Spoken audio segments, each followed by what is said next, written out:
La miscelánea fiscal que fue aprobada por la Cámara de Diputados ya fue enviada al Senado de la República y turnada a la Comisión de Hacienda para su estudio, que deberá tener resolutivo antes de que finalice octubre. A través de su cuenta de Twitter, el presidente Enrique Peña Nieto expresó su reconocimiento a la Cámara de Diputados por la aprobación de la miscelánea fiscal y la ley de ingresos.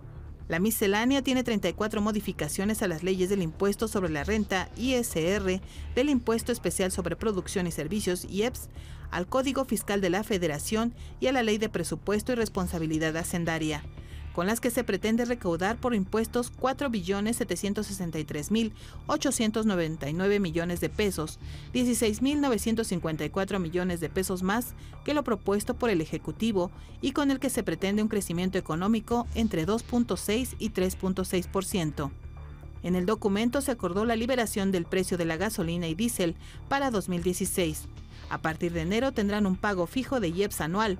Quedó establecido que dicho impuesto para la gasolina magna será de 4.16 pesos por litro, 3.52 pesos por litro para la premium, 4.58 pesos por litro de diésel y para combustibles no fósiles de 3.52 por litro. Se avaló una disminución del 50% al peso del IEPS que se cobraba a las bebidas endulzadas. Se libera a los pequeños comerciantes de expedir comprobante fiscal en ventas de hasta 100 pesos. Se redujo de 5 a 3 años el periodo para la exención del pago de impuestos por la venta de una segunda casa-habitación. Sobre el impuesto sobre la renta serán deducibles al 100% los gastos por incapacidad laboral. Se incrementa de 50 a 100 millones de pesos los ingresos de las pymes para alcanzar la deducibilidad inmediata del ISR en sus inversiones fijas y se amplía de 130 a 175 mil pesos el rango para deducir la compra de autos utilitarios. Regresamos con nuestros analistas a la mesa de El Primer Café. Y para darnos más detalles sobre la miscelánea fiscal, damos la bienvenida a José Francisco Yunes. Él es el presidente de la Comisión de Hacienda del Senado de la República. Muy buenos días, senador. Muy buenos días, Ana María, Raimundo, Francisco. Un honor poder platicar con ustedes, a sus órdenes. Igualmente, senador. Senador, ya empieza a surgir algunos cuestionamientos de lo que se aprobó por la Cámara de Diputados. ¿Qué es lo que ¿Cuál es la sensación o cuál es la percepción que se tiene en el Senado en este momento? ¿Van a recomendar cambios? ¿Estas discusiones podrían ser un poquito más ágiles por parte de los otros partidos? ¿Cómo va este debate? Ana María, ya recibimos ayer la minuta de parte de la Cámara de Diputados. Y bueno, los grupos parlamentarios, los senadores que los integramos, tenemos posiciones muy claras, pero el Senado como institución y en primer término la Comisión de Hacienda, que es la que analizará, estará cumpliendo con su función, responsabilidad, que es revisora, y estaremos abiertos a analizar punto por punto para darle al país los instrumentos fiscales necesarios con los cuales hacer frente al gasto y al presupuesto para ejercer en el 2016. Aquí, por ejemplo, en la portada del Excelsior hablan de que los cambios a la ley de ingresos le quitan a los estados 1.212 millones de pesos. Obviamente ya hay reacciones por algunos gobernadores ante este dato. ¿Ese podría ser alguno de los debates que se podrían estar llevando a cabo en la comisión? Sin duda, estaremos analizando de manera integral todo el componente de ingresos. Ya el tema de gastos será un tema exclusivo de la Cámara de Diputados, pero en términos particulares y personales, los recursos que forman parte del Fondo General de Participaciones, que están en función de la recaudación federal participable, que es el conjunto prácticamente de todos los impuestos, pues no tienen movimiento en función de que con esta propuesta ni se crean ni se modifican tasas de impuestos futuros.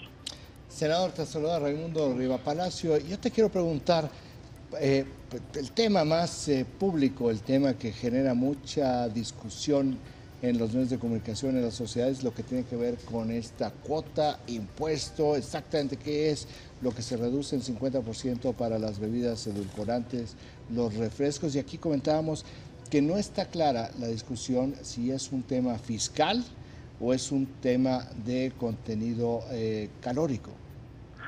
En la discusión de la reforma del 2013 para ejercerse en 2014, Raimundo, este fue un impuesto más que nada de control, vinculado a condiciones de salud pública para el país y tratar de evitar en la disuasión del consumo que hubiese obesidad por el alto contenido calórico de ciertas bebidas. Ese fue el argumento, generalmente significó también recaudación importante, y lo que entiendo plantearon los grupos parlamentarios del PAN, del PRI en la Cámara de Diputados, con la oposición me parece del PRD, era reducir, porque en este momento, según la lógica de lo que votaron, todas las bebidas calóricas que tuviesen azúcares iban a tener un peso de manera fija por cantidad. Y hoy lo que están planteando es reducirlo simplemente a 5 gramos de azúcares en un contenido de 100 miligramos, para que de alguna forma solamente se va a reducir el impuesto a quienes tengan como techo los 5 gramos de azúcares. Los que estén arriba de 5 gramos de azúcares, que es la gran mayoría de los refrescos que utilizan azúcar o alta fructosa, pues evidentemente seguirán pagando el impuesto completo. La reducción es, digamos, un incentivo que se utilicen menos de estos insumos que puedan estar afectando en términos de obesidad la salud pública. Pero hay, como ustedes ya lo oyeron, voces importantes en el Senado que están planteando la revisión, y eso haremos en la Comisión de Hacienda, revisar la pertinencia de este impuesto, pero la lógica, los argumentos, lo que está expuesto en las motivaciones de cómo participaron los grupos parlamentarios en la Cámara es esto: hacerlo discontinuo. Cuando haya más de 5 gramos de azúcares en la mezcla de un refresco, pues estará pagando el peso, tal y como está en vigencia hoy. Si tienen menos de 5 gramos, pues entonces se reducirá a 50 centavos, y es una especie de generar incentivos para que cada vez se utilicen menos azúcares por los daños en salud que pueden significar. Pues parece marginal esta reducción.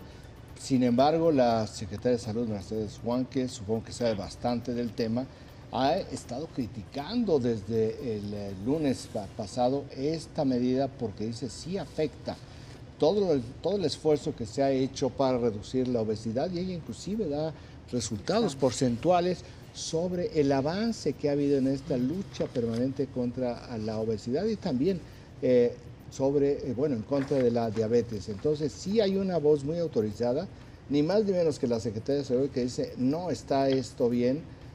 La Secretaría de Salud pertenece a un gobierno en el cual pues el presidente de la comisión y una mayoría en el Senado pues también pertenecen. No hay una disonancia aquí con lo que está planteando la, pues digamos, la experta número 1 en este tema dentro del gobierno frente a lo que planteó la propia Secretaría de Hacienda. No, a mí me parece que hay que recordar que la iniciativa enviada por el presidente de la República a través de la Secretaría de Hacienda no contempla esta modificación. La modificación la hace la Cámara de Diputados, sí, con el voto del Partido Revolucionario Institucional. Entiendo que en los acuerdos que permiten de manera integral y completa hacer avanzar el paquete dentro de la Cámara de Origen, que es esta, de diputados. Ahora, nosotros votamos con los argumentos que explica la Secretaría de Salud estas modificaciones hace algunos años, y estaremos de entrada revisando puntualmente si es conveniente o no, bajo la misma lógica de aportar contra la obesidad y a favor de generar condiciones de salud en el país, la modificación o no, Raimundo. Yo creo que todavía este será un tema polémico que evidentemente puede modificarse en los próximos días. Senador, ¿cómo estás? Te saluda Paco Abundis, un gusto saludarte por aquí. Gracias, Paco, igualmente. Antes de esta miscelánea fiscal hubo algunas peticiones, demandas del empresariado sobre mayor flexibilidad pues para beneficiar a algunas industrias. El caso del refresco tal vez es una de ellas. En esta nueva miscelánea, ¿cuánto de estas demandas tú crees que se reflejó digamos, en estos cambios? ¿Qué tan atendibles tú crees que son estas peticiones de los empresarios? Gracias, Paco. Había una agenda, a nosotros nos tocó escuchar buena parte de la propuesta del Consejo Coordinador Empresarial. Se centraba principalmente en la deducibilidad inmediata a la inversión, que ya el presidente de la República o el gobierno de la República había propuesto en esta miscelánea para favorecer a las pequeñas y medianas empresas, y daba un techo de hasta 50 millones de pesos de ingresos anuales para poder tener este beneficio de deducibilidad inmediata. La propuesta del empresariado era aumentar hasta los 100 millones de pesos, cosa que consideró la Cámara de Diputados. Lo mismo sucedió en la deducibilidad para los sistemas de ahorro para el retiro, ahí fue prácticamente del 100%. Se consideró también de manera importante los esquemas relacionados a generar mejores incentivos en términos de inversión y de ahorro en modificaciones del Código Fiscal, y en ese ánimo, Paco, me parece que los puntos más importantes propuestos por la agenda del empresariado en materia del impuesto sobre la renta se atendieron. Ahora siempre existe ya una bandera de carácter de posicionamiento de parte de los grupos parlamentarios, me parece que es válido, y en este sentido pues hay todavía agenda y temas que quieren modificar que no necesariamente se ven prudentes dada las fuertes presiones de ingresos para el país, y yo creo que hasta en ese sentido lo ha aceptado el empresariado del país representado en las cámaras. Pero reitero, Paco, los principales puntos de la propuesta, en la medida de lo posible y dadas las circunstancias de presión de ingresos que tiene el país, se atendieron de manera puntual en lo que acaba de votar la Cámara de Diputados. Cuando esta propuesta se votó en comisiones, senador, hubo 2 votos en contra, los de Morena, y uno de los argumentos de Vidal y Arenas era que este paquete él pues utilizó los términos de falta de transparencia, ser un paquete todavía muy oscuro en cómo se iba a ejercer los recursos públicos. ¿Qué opinión te merece este comentario o la forma en que Morena votó? Hay un interés importante, en primer lugar, Paco, de parte del grupo parlamentario del PRI, porque se avance en materia de transparencia para que quede particularmente definido cuál va a ser el destino de estos recursos. Ahora, el tema particular del grupo parlamentario de Morena en la Cámara de Diputados es una posición que a mí me obliga a respeto, pero que difícilmente será distinta por los argumentos que ellos puedan poner sobre la mesa. Siempre estarán votando en contra de cualquier tipo de disposición fiscal, hacendaria, financiera en el país, y evidentemente me parece que es una estrategia respetable, pero no deja de ser una estrategia de financiamiento, de posicionamiento, perdón. Es decir, lo ves como un tema más político que técnico. Sí, si ustedes lo pudiesen contrastar con los demás votaciones, no había Morena en ese momento, pero de diputados de izquierda que hoy están vinculados a estas fuerzas, notarán que siempre han votado en contra. O sea, votaron en contra de aumentar el impuesto del IEPS a los refrescos hace 3 años, diputados o legisladores vinculados a esa fuerza política, y hoy van a votar, por ejemplo, en contra de que se disminuya el impuesto, como ya lo hicieron en la Cámara de Diputados. No sé qué vaya a pasar en la de senadores, pero es un ejemplo que te permite presuponer que la posición es dominante, es votar en contra con independencia del tema. Bueno, senador, vamos a estar siguiendo muy puntualmente este debate en el Senado, pero sí le agradecemos muchísimo que nos acompañe esta mañana en el primer café. es un honor poder estar en esa mesa platicando. Ana María, muchas gracias a los tres por la oportunidad de platicar y estoy a sus órdenes. Gracias, senador. gracias, Día, senador José Francisco Yunes. Con eso nos vamos a un corte, no se vaya.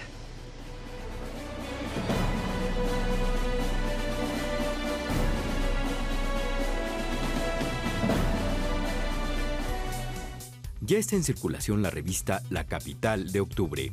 En este número, un acercamiento a la nueva composición política de la Ciudad de México. Conozca las prioridades y responsabilidades de 5 delegados de diferentes partidos.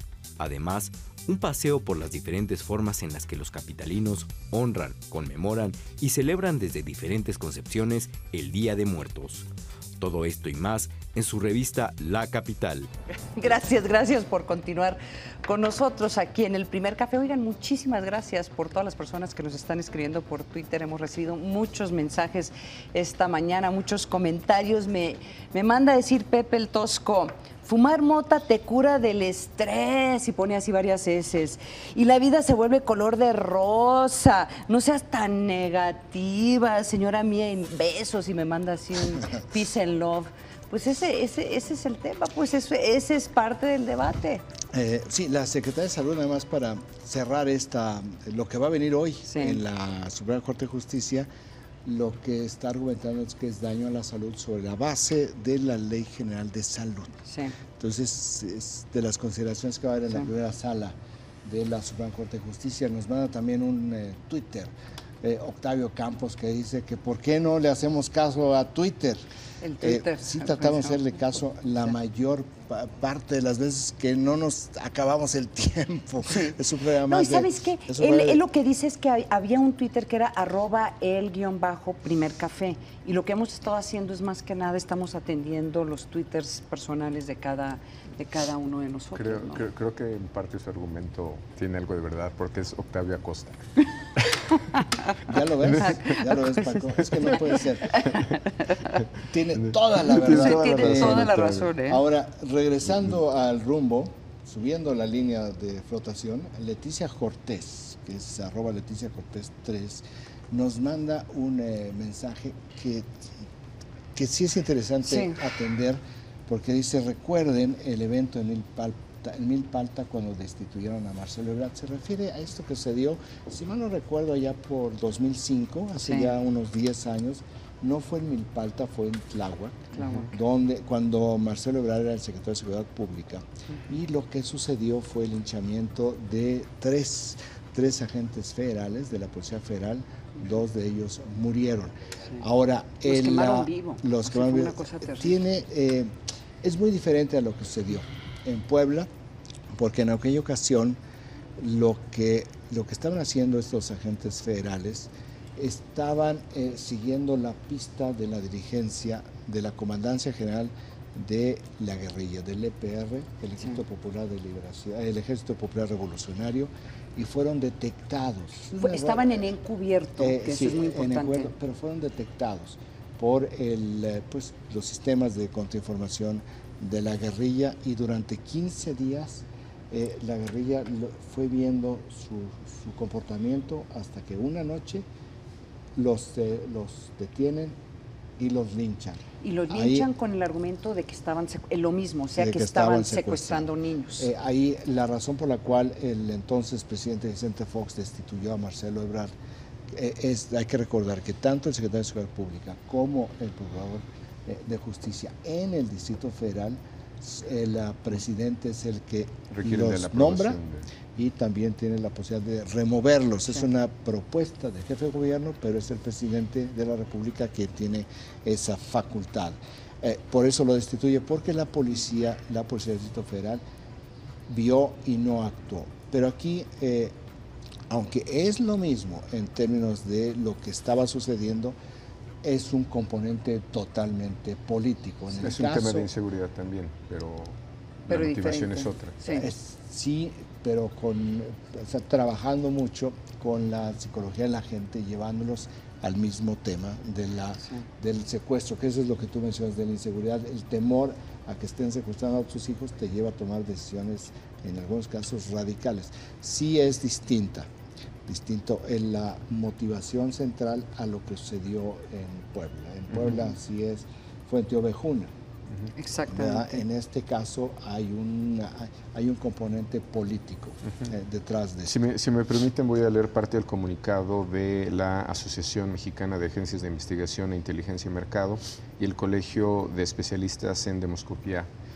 Lo que decimos básicamente es que bueno, se tiene que investigar y se tiene que llevar esto a sus máximas consecuencias. La verdad es que la preocupación que expresamos aquí no tiene que ver solamente por estas situaciones de debilidad institucional. Lo ponemos en términos generales como la contribución que hace esta investigación para saber buena parte de los temas que estamos conversando. La investigación de mercados medios y opinión pública es una industria clave para el desarrollo del país que permite a los tomadores de decisiones de las empresas, instituciones y gobiernos conocer las opiniones y necesidades de la población. Como un primer señalamiento de lo peligroso que es dejar de hacer esta investigación si entramos el pulso de lo que está sucediendo situación en las de calles. riesgo. Y pues nos expresamos también porque además de la debilidad institucional, cuando hay fortaleza institucional no necesariamente es para apoyarnos. Adicionalmente, esta situación se agrava cuando algunas autoridades criminalizan nuestra actividad. En febrero pasado difundimos un comunicado acerca de la publicación de bandos municipales, como el difundido por el municipio de Coacalco de Berriozábal. En este bando la autoridad, ubica en este caso, la autoridad prohíbe nuestra actividad legítima de pedir información voluntaria y anónima de las personas vía encuestas, asumiendo que se trata de actividades comerciales o de servicios en la vía pública. Es decir, ponen esta actividad como si fuéramos ambulantes. Sí. Esto se dio en un municipio del Estado de México. Pues vamos a tener que darle seguimiento. Bueno, se va a dar seguimiento. Desde ayer está investigado la Procuraduría de Puebla. Pero son muy pocos los casos en donde, en este caso el linchamiento, se estén viendo personas que ya estén, que sigue un proceso penal y que los condenen. Ese es el tema. Sí, la petición final es que se haga justicia contra estos dos muchachos, Rey David y José Abraham, y que se garantice la seguridad de nuestro personal, ¿no? La alternativa, el escenario alternativo no es, pues entramos literalmente en un apagón informativo, ¿no? Seguimos con el análisis aquí en el primer café. El gobierno mexicano y la Comisión Interamericana de Derechos Humanos presentaron el acuerdo para iniciar la segunda etapa de la investigación por el caso de Iguala.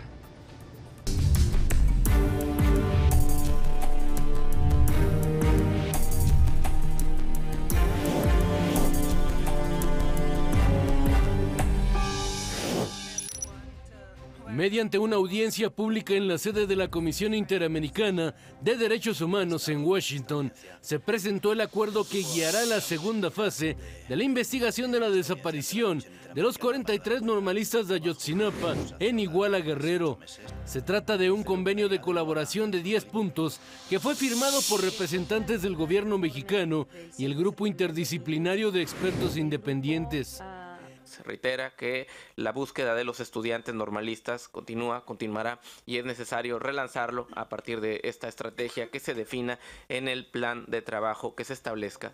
Entre los compromisos destaca la propuesta de extraer la investigación de la Subprocuraduría Especializada en Investigación de Delincuencia Organizada, la CEIDO, y ponerla en manos de la Subprocuraduría de Derechos Humanos de la PGR, mismo organismo que encabeza Ever Omar Betanzos Torres.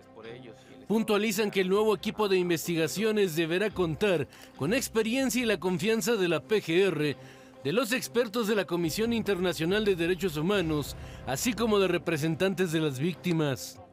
En el punto referente al nuevo peritaje en el basurero de Cocula, fijaron que los objetivos, las condiciones y los métodos para realizarlo serán establecidos de común acuerdo. También se acordó que las recomendaciones plasmadas en el informe Ayotzinapa del grupo de expertos se integrarán para su seguimiento en las indagatorias, así como las sugerencias para hacer uso de instrumentos tecnológicos en la búsqueda de los normalistas y la información.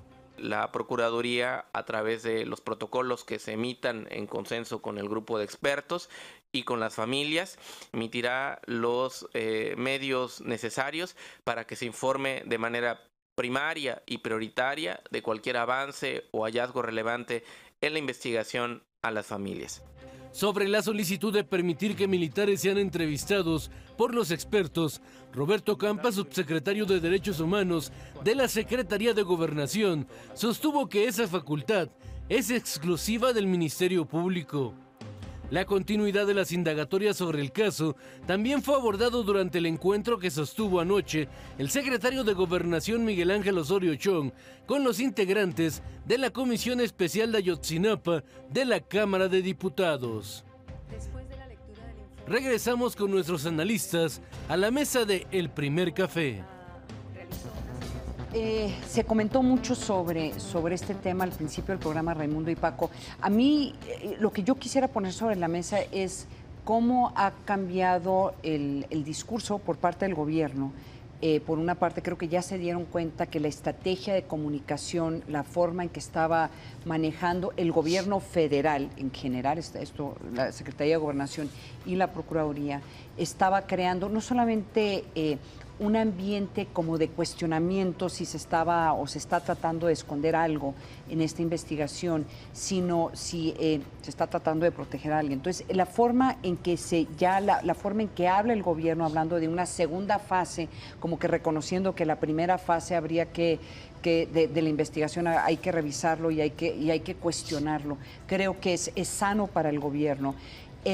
También creo que es interesante, que es un reconocimiento de la importancia que está teniendo la comunidad internacional y los ojos de los medios de comunicación internacionales y de las ONGs y de la misma Comisión Interamericana de Derechos Humanos sobre este caso. Y yo creo que ya están pensando a mediano a largo plazo que este caso podría acabar ante la Comisión Interamericana de Derechos Humanos. Entonces es importante que sí se investigue por parte de aquellos del MP que tiene la responsabilidad de los casos de derechos o violaciones de derechos humanos en el país.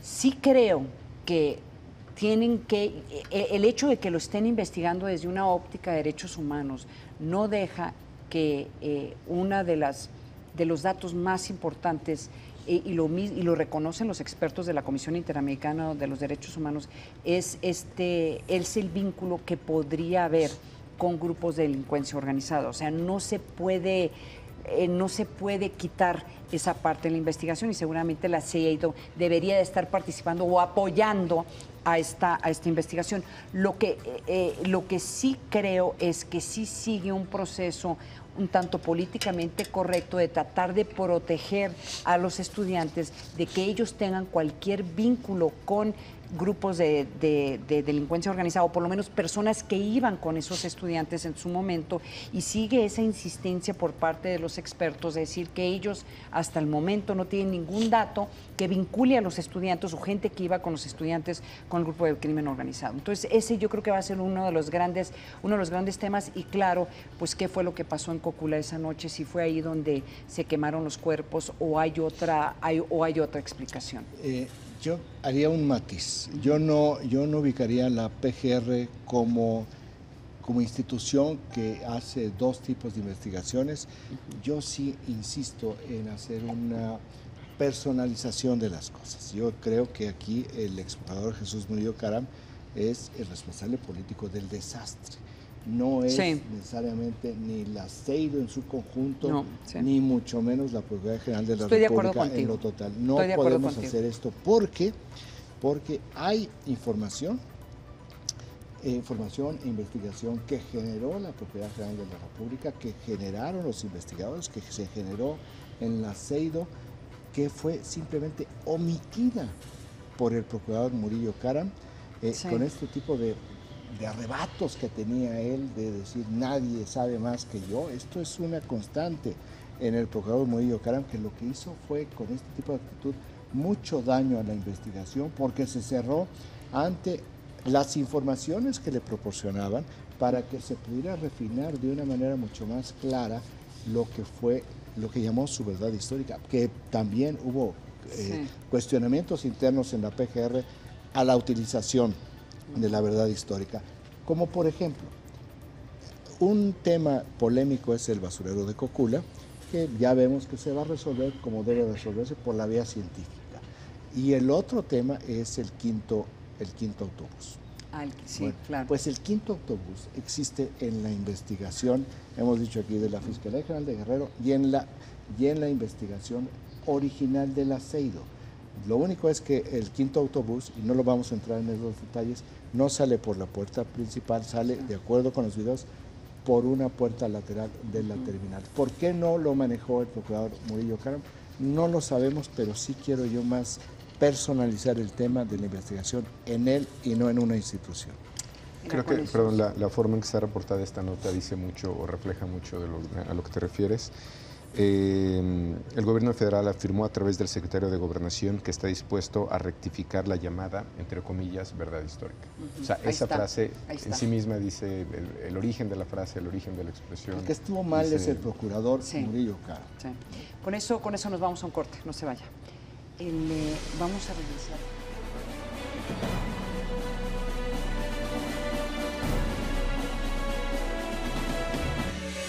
La desigualdad no solo se combate con redistribución del ingreso. Una ciudad puede tener un atajo a la equidad. El renombrado arquitecto chileno Alejandro Aravena retará a los asistentes de la Ciudad de las Ideas 2015, del 5 al 8 de noviembre en la ciudad de Puebla. ¿Cuál es el punto? No creas todo lo que piensas. Y en otros asuntos, para platicar sobre el panorama bursátil de México y el resto del mundo, nos enlazamos vía telefónica con nuestra compañera Ángeles Aguilar. Muy buenos días, Ángeles. ¿Qué tenemos el día de hoy? Hola, ¿qué tal? Muy buenos días, Ana María, Raimundo, Paco. Y ahora sí, de arriba para abajo, pues hoy los mercados se enfrentan una jornada de indecisión en la que, ante la ausencia de cifras económicas relevantes, los mercados centran su atención en la actual temporada de reportes corporativos.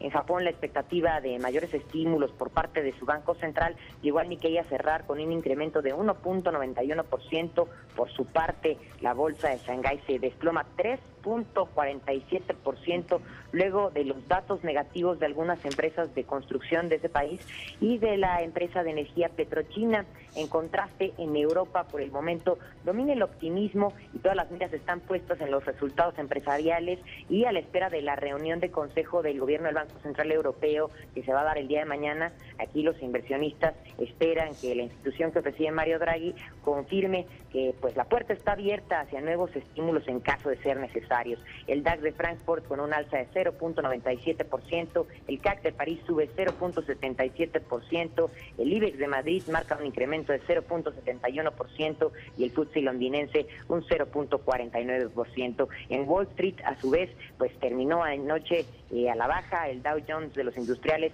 descendió 0.08%, mientras que el Standard & Poor's de las 500 acciones retrocedió 0.14% y el Nasdaq cede 0.50%, mientras aquí en México el IPC de la Bolsa Mexicana de Valores cerró la sesión con una ganancia moderada de 0.29%, colocándose en los 44.653.86 puntos, aunque hoy se dieron a conocer en Estados Unidos las aplicaciones hipotecarias a la primera quincena de octubre, las cuales registraron un incremento de 11.8% contra la caída del 27.6% que tuvieron previamente, y pues habrá que ver cómo reaccionan los mercados, porque podría haber incertidumbre sobre la probabilidad de que la Reserva Federal opte por subir sus tasas de referencia este año. En México también se espera la cifra de ventas al menudeo al mes de agosto, las cuales podrían presentar un crecimiento del 4.8%, por debajo del 5.8% que estuvieron en el mismo periodo del año pasado. A su vez, el peso ayer cerró la sesión con una depreciación de 0.45% o 7.4 centavos, cotizando alrededor de los 16.56 pesos por dólar. Y pues aquí el dato preocupante, Ana María, es que el petróleo mantiene su racha a la baja, con lo que la mezcla mexicana se cotizó ayer en 38.68 dólares por barril, es decir, perdió 33 centavos. De por sí, el día anterior, el lunes, había perdido también y había cerrado en 39 dólares por barril. Así que pues estaremos al pendiente de todos estos movimientos y le seguiremos trayendo aquí las altas y las bajas. Oye, pues muchísimas gracias, Ángeles. Muchísimas gracias por acompañarnos esta mañana. Muchísimas gracias y muy buenos días. Buenos días. Buen día. El dólar se está cotizando en estos momentos en las casas de cambio del aeropuerto en 16 pesos con 97 centavos. Les recomendamos, si ustedes van a viajar hoy o cualquier día, vayan a la Terminal 1. Vayan a la Terminal 1 y recorran las casas de cambio. Hay diferencias hasta de 40 centavos por dólar, y ya cuando empieza uno a cambiar $100, la diferencia sí puede ser bastante importante. No se vayan con el primer hervor. Oiga, ¿se acuerdan de la muy famosa película Volver al Futuro 2? Bueno, hay presagios que se cumplieron y otros no. Veamos. Han pasado 30 años desde que Marty McFly, personaje que inmortalizara a Michael J. Fox, brincó en el tiempo a bordo del auto llamado DeLorean y llegó al año 2015 para evitar ser borrado de la historia.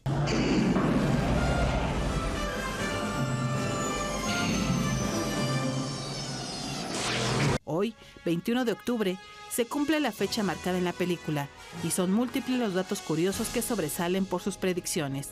La patineta voladora que usa McFly. Aunque en fechas recientes se han dado a conocer prototipos de tablas gravitatorias, su producción continúa estudiándose. Los tenis que se abrochan solos todavía no existen, pero ya hay una empresa que dice tener la patente y se encuentra trabajando en ellos.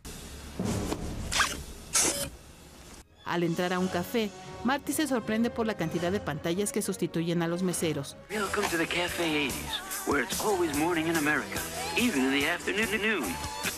Hoy, algo similar ocurre. Hace poco se mostró al mundo el servicio de brazos mecánicos que preparaban bebidas. Objetos premonizados en la película, como el uso de la huella digital para acceder a las casas y los visores de realidad virtual, ya existen. Cabe aclarar que el dato del almanaque deportivo sobre los resultados en la Serie Mundial de Béisbol predice el triunfo de los Cachorros de Chicago en 2015. Wait a minute. Cubs won World Series.